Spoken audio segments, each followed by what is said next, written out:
అందరికీ నమస్కారం. ఈరోజు మీ అందరికీ నేను వినిపించబోయే కథ కలవరమాయే. రచయిత పెదపాటి నాగేశ్వరరావు గారు. ఇక కథలోకి వెళితే, ఆ పల్లెటూరి అమ్మాయిని పెళ్లి చేసుకోవడం నాకిష్టం లేదు, ఖచ్చితంగా చెప్తోన్న సత్తిపండు కేసి విచిత్రంగా చూసి బుగ్గలు నొక్కుకుంటూ చెప్పింది పార్వతమ్మ.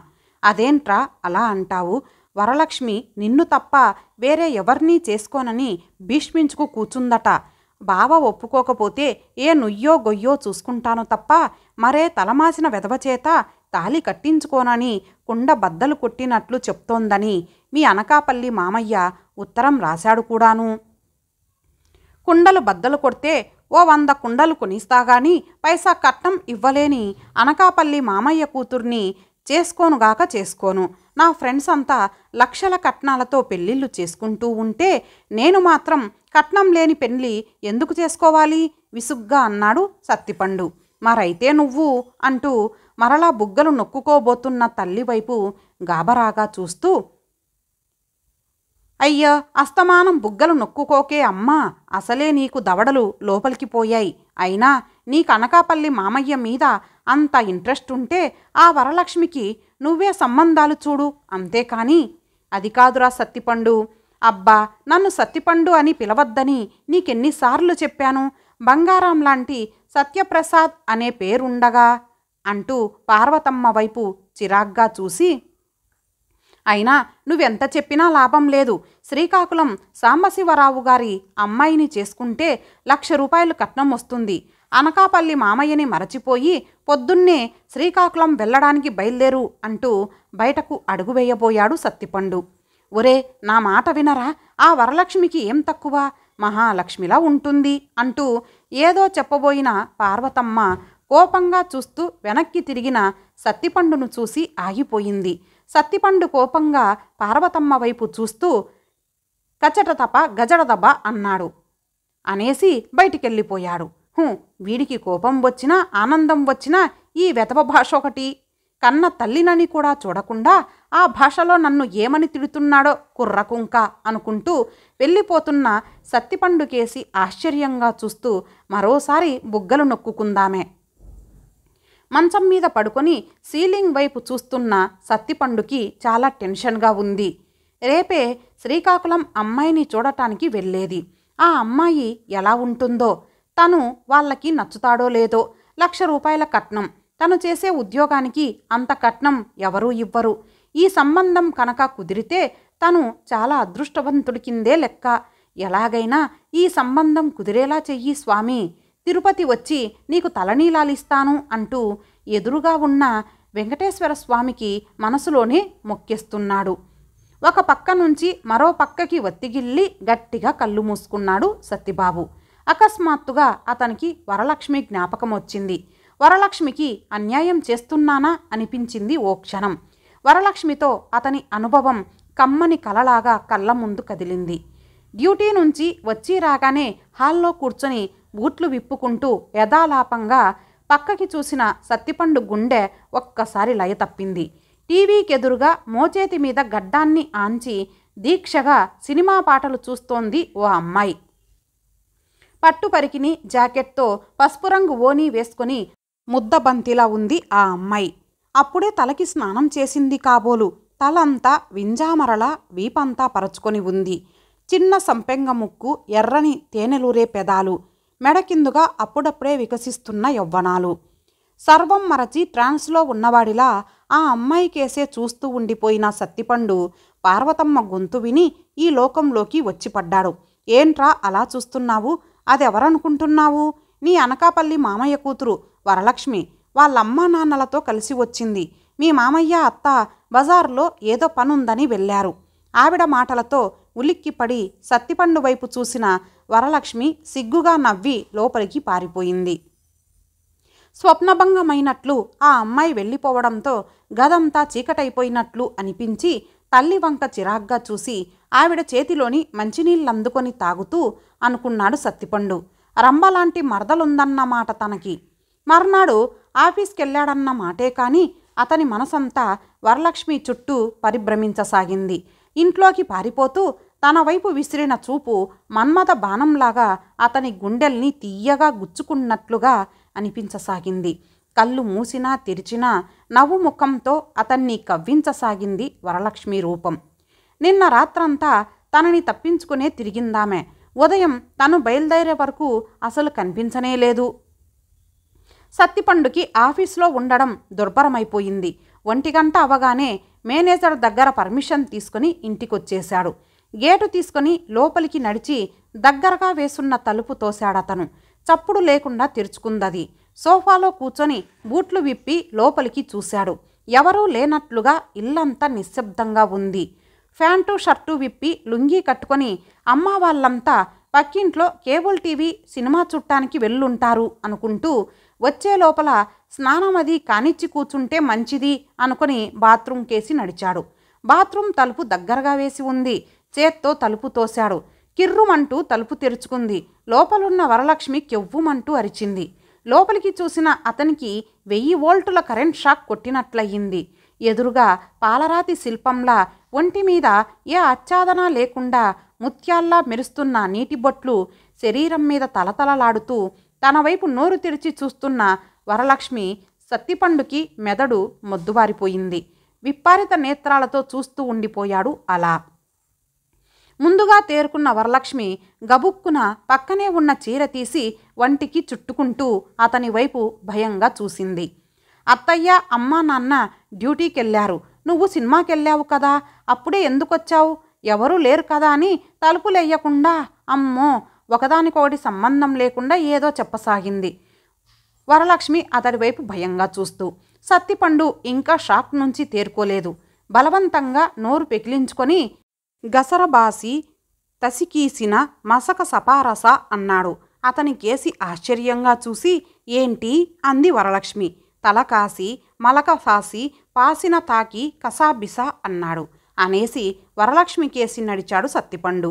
భయంగా అతని వైపు చూసి అతన్ని తప్పించుకొని బయటికెళ్ళిపోదామనుకునే లోపలే ఆమె భుజం మీద చెయ్యేసి పట్టుకున్నాడతను.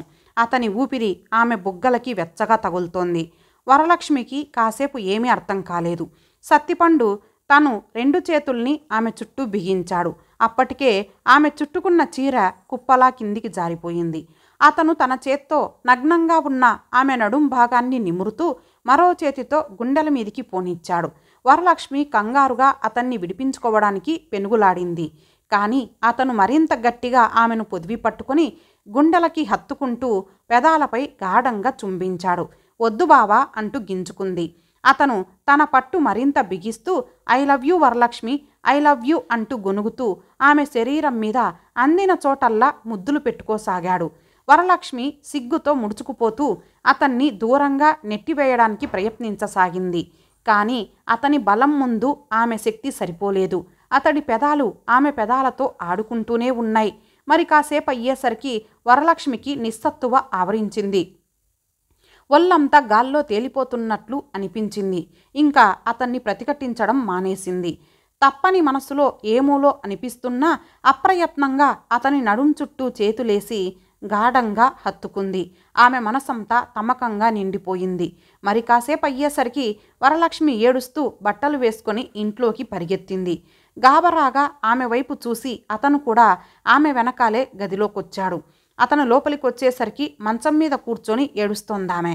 ఆమె దగ్గరగా నడిచి ఆమె పక్కనే మోకాళ్ళ మీద కూర్చుంటూ ఏడవకు లక్ష్మి, ఎలాగూ మనం పెళ్లి చేసుకోబోయే వాళ్ళమే కదా, నేను నిన్ను తప్ప మరెవర్నీ పెళ్లి చేసుకోనుగా అన్నాడు.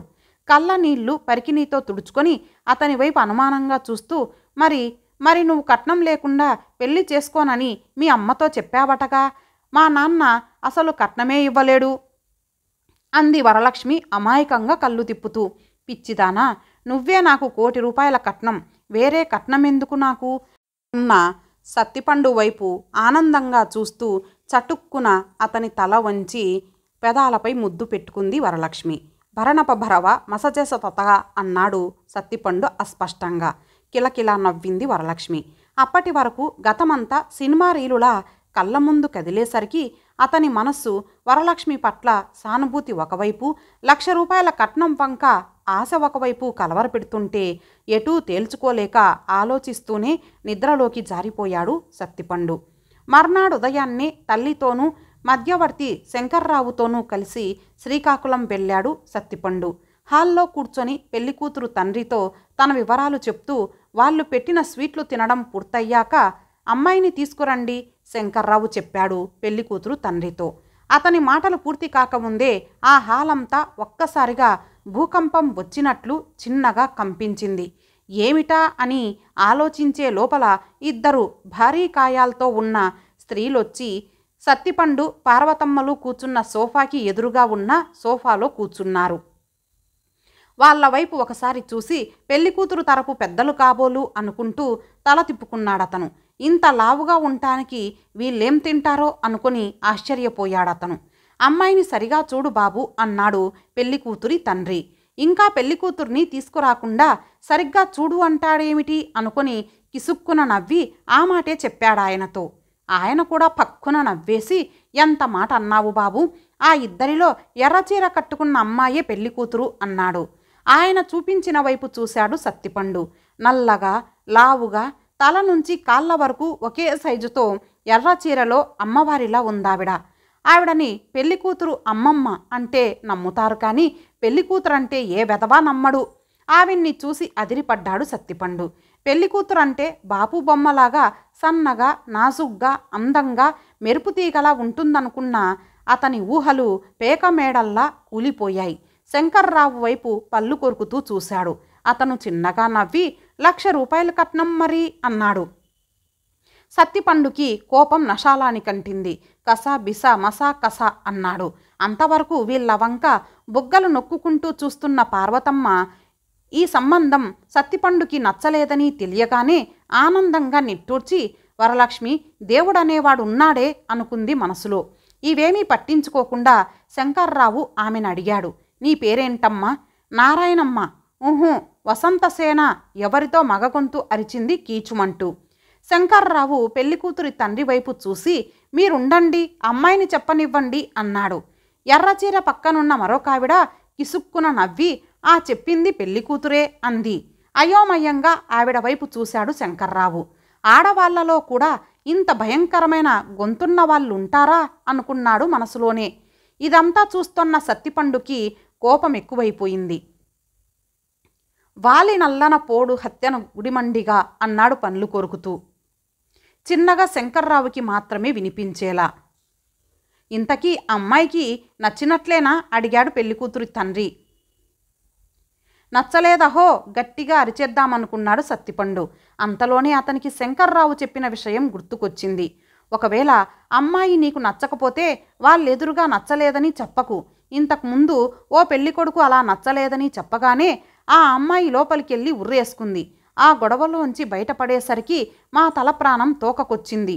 అందుకని నచ్చకపోయినా నచ్చిందని చెప్పు, ఆ తర్వాత మనూరు వచ్చి నచ్చలేదని ఉత్తరం రాసేద్దాం.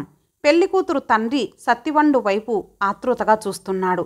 పరీక్ష పోతుందని తెలిసి కూడా పేపర్లో తన నెంబరు కనిపిస్తుందేమోనని ఆశగా చూస్తున్న విద్యార్థిలా. నచ్చిందండి, బాగా నచ్చింది. ఇంటికెళ్ళాక మిగతా విషయాలు ఉత్తరం రాస్తాం గబగబా చెప్పేశాడు సత్తిపండు. పార్వతమ్మ ఆశ్చర్యంగా సత్తిపండు కేసి చూసి బుగ్గలు నొక్కుకుంది. పెళ్లికూతురి తండ్రి ఢామ్ అంటూ కింద పడిపోయాడు. లోపల నుంచి ఎవరిదో ఆడగొంతు, 1,00,000 రూపాయల కట్నం మరి ఎందుకు నచ్చదు వినిపించింది సత్తిపండుకి. అక్కడి నుంచి ఇంటికొచ్చేసి అమ్మాయి నచ్చలేదంటూ ఉత్తరం రాసేశాడు సత్తిపండు. 2 రోజులు పోయాక ఒక పోలీస్ ఇన్స్పెక్టరు, ఒక కానిస్టేబులు పెళ్లికూతురు తండ్రి కలిసి సత్తిపండు ఇంటికొచ్చారు. మిమ్మల్ని అరెస్టు చేస్తున్నాం అన్నాడు. అక్కడే ఉన్న శంకర్రావు పార్వతమ్మలతో. గాబరా పడిపోయారు ఇద్దరు. ఏంటి సార్, ఎందుకని అడిగారిద్దరు. మొన్న మీరు వీళ్ళ అమ్మాయిని చూసి ముందుగా నచ్చిందని చెప్పి కట్నం అడ్వాన్స్ అది తీసుకొని తర్వాత నచ్చలేదని ఉత్తరం రాశారటగా. ఆ అమ్మాయి ఆత్మహత్య చేసుకుంది. ఈ విషయాలన్నీ ఉత్తరంలో రాసి తన చావుకి మీరే కారణమంటూ కూడా రాసింది. అందుకని చెప్పాడు ఎస్ఐ. అప్పుడే అక్కడికొచ్చిన సత్తిపండుకి విషయం చెప్పాడు శంకర్రావు. అయోమయంగా ఎస్ఐ వైపు చూసి, ఎన్న చేట చెంబల్గంబ తడికి మటపాసి అన్నాడు సత్తిపండు. ఏరా దొంగ నా కొడక, ఇంతా చేసింది చాలక ఇంకా అర్థం కాని భాషలో నన్ను తిట్టావురా అంటూ లాఠీతో అతని నడుం మీద బాదాడు ఇన్స్పెక్టరు. అమ్మో అంటూ బాధగా అరిచాడు సత్తిపండు. పార్వతమ్మ గబగబా పరిగెత్తుకొచ్చి నిద్రలో కలవరిస్తున్న సత్తిపండు ముఖం మీద నీళ్లు జల్లి అతని పక్కనే కూర్చొని ఏంట్రా ఏమయ్యింది అంటూ గట్టిగా కుదిపింది. అప్పటికి సత్తిపండుకి మెలకువ వచ్చింది. భయంగా చుట్టూ చూసి అదంతా కలేనని అతనికి అర్థమై గ్లాస్తో మంచినీళ్లు గటగటా తాగేశాడు. భయంతో వంటికి పట్టిన చెమట తుడుచుకుంటూ, అమ్మో మనం శ్రీకాకుళం వెళ్ళొద్దే అమ్మా, కట్నం లేకపోతే పోయే, వరలక్ష్మినే చేసుకుంటాను, రేపు అనకాపల్లి మామయ్య గారింటికే వెళ్దాం అన్నాడు సత్తిబాబు. సంతోషంగా తలూపింది తల్లి. ఇంతటితో ఈ కథ సమాప్తం. మరలా మరొక మంచి కథతో కలుద్దాం. అంతవరకు సెలవు. నమస్తే.